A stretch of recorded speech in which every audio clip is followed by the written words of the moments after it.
Speaker Ayaz सादी की ज़ेर सदारत कौमी असम्बली इजलास में गर्मा गर्मी वज़ीर-ए-आज़म शहबाज शरीफ के ऐवान में पहुंचने पर अपोजिशन का शदीद शोर शराबा, PTI इरकान का डेस्क बजाकर एहतजाज।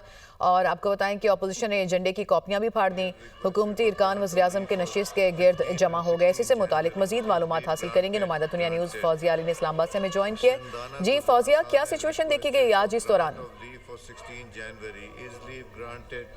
तो बिल्कुल कौमी असम्बली का इजलास जो है वो स्पीकर अयाज सादिक की ज़ेर सदारत शुरू हुआ। 2 बजे इजलास शुरू होना था, लेकिन 1 घंटा 3 मिनट की ताख़ीर पर जो है वो इजलास शुरू हुआ।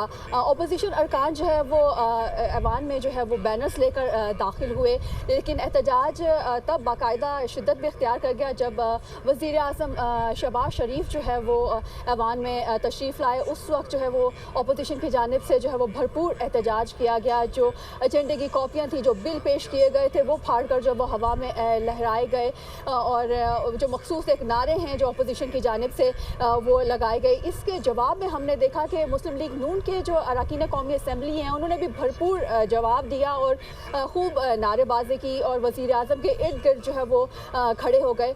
इस दौरान जो है वो जो ऐवान की कार्रवाई है वो स्पीकर अयाज सादिक जो है उन्होंने भरपूर कोशिश की कि जो आज 12 नुकाती एजेंडा है उसको जो है वो मुकम्मल किया जाए और कार्रवाई जो है वो जारी रखी जाए। तो 1 घंटा तकरीबन जो है वो इजलास की कार्रवाई जारी रही, लेकिन 1 घंटे के दौरान जो है अपोजिशन जो है वो सिर्फ नमाज जो हुई उस वक्त उन्होंने थोड़ा ब्रेक लिया, उसके अलावा उन्होंने भरपूर जो है वो एहतजाज करते नज़र आए और जो मुस्लिम लीग नून के अरकान हैं उन्होंने भी जवाबन जो है वो भरपूर एहतजाज किया। वज़ीर-ए-आज़म फौजिया अली, बहुत शुक्रिया, आपने हमें तफसील बताई।